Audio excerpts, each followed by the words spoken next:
क्या हुआ जब भगवान श्री राम के मंदिर की प्राण प्रतिष्ठा से पहले अयोध्या पहुंची सैकड़ों वानरों की सेना। फिर जो हुआ उसे देखकर आपके भी पैरों तले जमीन खिसक जाएगी।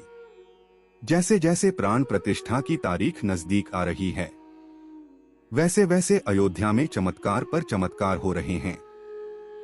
कई लोगों का तो यह भी कहना है कि भगवान श्री राम के स्वागत के लिए उनके सभी साथी आ रहे हैं।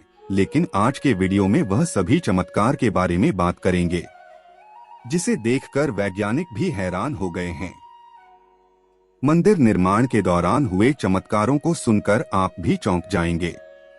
आप देख रहे हैं कुमार सहगल यूट्यूब चैनल पर नए हो तो सब्सक्राइब अवश्य करें। और अगर आप सच्चे सनातनी हो तो कमेंट में जय श्री राम जरूर लिखें। दोस्तों, भारत के इतिहास में 22 जनवरी 2024 का दिन सुनहरे अक्षरों में दर्ज किया जाएगा। यह पल सभी के लिए बहुत ही खास और ऐतिहासिक होने वाला है। सभी राम भक्त इस ऐतिहासिक पद के साक्षी बनेंगे। मीर बाकी के मस्जिद बनाने के 330 साल बाद 1858 में बाबरी मस्जिद परिसर में हवन पूजन करने को लेकर एक FIR दर्ज हुई थी। धीरे धीरे 1885 में पहली बार यह मामला अदालत में पहुंचा। धीरे धीरे बात इतनी बढ़ गई कि सन 1992 को गुस्साए लोगों ने बाबरी मस्जिद को गिरा दिया। 134 साल तक चली कानूनी लड़ाई के बाद 9 नवंबर 2019 को सर्वोच्च न्यायालय के द्वारा राम मंदिर के पक्ष के फैसले से यह विवाद खत्म हुआ। और इस फैसले से 1 अरब 40 करोड़ लोगों को खुशी हुई। बता दे कि श्री राम जन्मभूमि अयोध्या में 70 एकड़ भूमि पर बने भव्य राम मंदिर में रामलला की मूर्ति की प्राण प्रतिष्ठा 22 जनवरी 2024 को होनी है। इस तारीख का सभी को बेसब्री से इंतजार है। लगातार भक्तों में मंदिर के उद्घाटन की उत्सुकता बढ़ती जा रही है। भगवान श्री राम के मंदिर की चर्चा सिर्फ अयोध्या में ही नहीं बल्कि विश्व भर में हो रही है। इस भव्य कार्यक्रम की तैयारियां अब अंतिम दौर में राम मंदिर की प्राण प्रतिष्ठा का कार्यक्रम हफ्ते भर चलेगा, जिसमें मुख्य अतिथि के रूप में देश के प्रधानमंत्री नरेंद्र मोदी होंगे। जब माता सीता का रावण ने हरण कर लिया तो प्रभु श्री राम ने रामेश्वरम से श्रीलंका तक जाने के लिए राम सेतु का निर्माण किया था। तब राम सेतु को बनाने के लिए वानर सेना ने महत्वपूर्ण भूमिका निभाई थी। ऐसा भी कह सकते हैं कि बिना वानर सेना के राम सेतु बनना असंभव था। साथ ही साथ अन्य कई पशु पक्षियों ने भी राम सेतु बनाने में अपना अनमोल योगदान दिया था। क्योंकि आप जानते ही होंगे कि राजा सुग्रीव नल नील बाकी सेना वानर प्रजाति की थी। इसके साथ ही जामवंत जी भालू थे और जटायु जी गिद्ध प्रजाति के थे। इसके बाद प्रभु श्री राम ने रावण का वध किया और पुनः अयोध्या लौटे, तब धूमधाम से दीपावली का पर्व मनाया गया। अब जैसे जैसे प्राण प्रतिष्ठा का समय नजदीक आ रहा है, वैसे वैसे कई चमत्कार अयोध्या में देखने को मिल रहे हैं। हाल ही में एक गिद्धों का बहुत बड़ा झुंड अयोध्या में देखा गया है।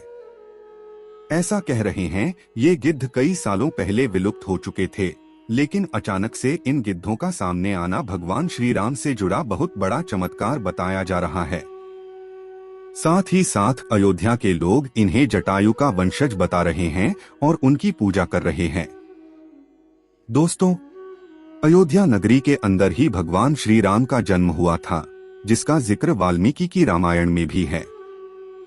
सालों तक चले रामराज्य के बाद जब श्री राम ने जल समाधि ले ली तो अयोध्यानगरी सुनी हो गई। पौराणिक मान्यताओं के अनुसार उज्जैनी के राजा विक्रमादित्य जब यहाँ आखेट करने आए तो उन्हें उजाड़ भूमि पर कुछ चमत्कार दिखाई देने लगे। खोज की तो पता चला कि यह श्री राम की जन्मभूमि है। इसके बाद उन्होंने यहाँ श्री राम के भव्य मंदिर का निर्माण कराया, जिसमें काले रंग के कसौटी पत्थर वाले चौथे स्तंभ थे। समय समय पर यहाँ राजाओं ने मंदिर की देखभाल की, लेकिन 14वीं शताब्दी में जब भारत में मुगलों का शासन हुआ तो श्री राम जन्मभूमि को नष्ट कर वहां बाबरी मस्जिद बना दी गई। 1525 में राम जन्मभूमि मंदिर को बाबर के सेनापति मीर बांकी ने ध्वस्त करवाया था। बाबरी मस्जिद की 3 गुंबद थीं, जिसके बाहरी हिस्से में एक चबूतरे में श्री राम के बाद स्वरूप की पूजा होती थी। इसे राम चबूतरा कहते थे, लेकिन 1949 में बाबरी मस्जिद के मुख्य गुंबद के ठीक नीचे वही मूर्ति निकली जो सदियों से राम चबूतरे पर विराजमान थी।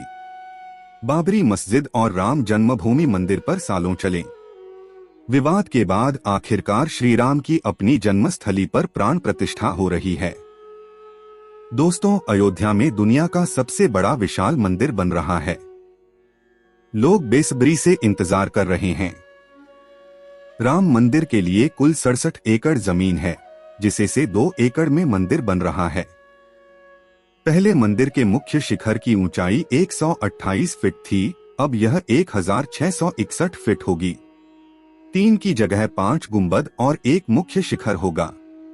वैसे तो साल 2020 में ही काम शुरू कर दिया गया था। प्रधानमंत्री नरेंद्र मोदी ने 5 अगस्त 2020 को अयोध्या में राम मंदिर की आधारशिला रखी थी। साल 1992 में बाबरी मस्जिद को उठा दिया गया था, जिसके बाद हिंदू पक्ष और मुस्लिम पक्ष के बीच इलाहाबाद हाईकोर्ट से लेकर सुप्रीम कोर्ट तक लंबी कानूनी लड़ाई चली। इसके बाद नवंबर 2019 को सुप्रीम कोर्ट ने ऐतिहासिक फैसला सुनाया और आदेश दिया कि अयोध्या में विवादित जमीन पर मंदिर बनाया जाए। इस फैसले में यह भी शामिल था कि केंद्र सरकार मस्जिद के निर्माण के लिए सुन्नी वक्फ बोर्ड की 5 एकड़ वैकल्पिक जमीन उपलब्ध कराएं। अब एक सवाल यह है कि आखिर अयोध्या में भगवान श्री राम की मूर्ति बनाने के इस फैसले में यह भी शामिल था कि केंद्र सरकार मस्जिद के निर्माण के लिए सुन्नी वक्फ बोर्ड की 5 एकड़ वैकल्पिक जमीन उपलब्ध कराएं। अब एक सवाल यह है कि आखिर अयोध्या में भगवान श्री राम की मूर्ति बनाने के लिए नेपाल से 2 विशाल पत्थरों को लाया गया था। इन पत्थरों को लाने के बाद आखिर क्यों उन पत्थरों से मूर्ति नहीं बनाई गई? ऐसी क्या वजह थी कि नेपाल के उन 2 पत्थरों की जगह है दूसरे पत्थरों का इस्तेमाल किया गया? दरअसल राम मंदिर के निर्माण का काम पूरा होने के बाद फरवरी में नेपाल के काली गंडकी तट से 2 शिला अयोध्या लाई गई थी। इन 2 शिला का वजन 14 टन और 27 टन था। शुरुआत में इन शिमला से राम मूर्ति बनाए जाने की बात सामने आई, लेकिन बाद में पता चला कि इन शिला को राम मूर्ति बनाने के लिए उचित नहीं पाया गया। भारतीय मीडिया में छपी कुछ खबरों के मुताबिक इन पत्थरों से मूर्ति नहीं बनाए जाने की एक वजह राम मंदिर से जुड़े संतों की ओर से जताई गई आपत्ति। खबरों के मुताबिक कुछ संतों का मानना था कि इन पत्थरों को मूर्ति निर्माण में इस्तेमाल नहीं कर सकते, क्योंकि कालिंदी की चट्टानों को तोड़ा नहीं जाना चाहिए, क्योंकि वे शालिग्राम के बराबर है। हालांकि अयोध्या पहुंचे नेपाली प्रतिनिधियों के मुताबिक इन शिलाओं की तकनीकी जांच के बाद मूर्तिकार ने कहा कि ऐसी शिला से मूर्ति तराशना संभव नहीं है। इसके बाद दूसरे पत्थरों से मूर्तियां बनाई गई। नेपाली प्रतिनिधियों के मुताबिक 27 टन वजनी शिता पर मूर्ति तराशने की कोशिश की गई थी, क्योंकि चट्टान वजनी शिता को शालिग्राम माना गया, लेकिन 27 टन वाली शिला भी उपयुक्त ना पाए जाने के बाद दोनों शिलाओं को राम मंदिर निर्माण स्थल के पास रखा गया है।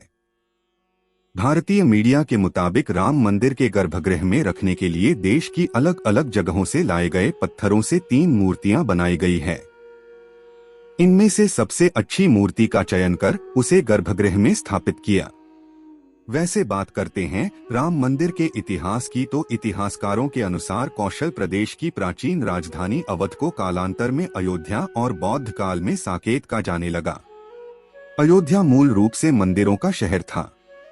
हालांकि यहाँ खुदाई के वक्त आज भी हिंदू, बौद्ध एवं जैन धर्म से जुड़े मंदिरों के अवशेष देखे गए, जिसमें खंभों से लेकर हिंदू आकृतियां बनी हुई थी। अयोध्या नगरी में होने का वर्णन भी वाल्मीकि रामायण में मिलता है। कहते हैं कि भगवान श्री राम के जल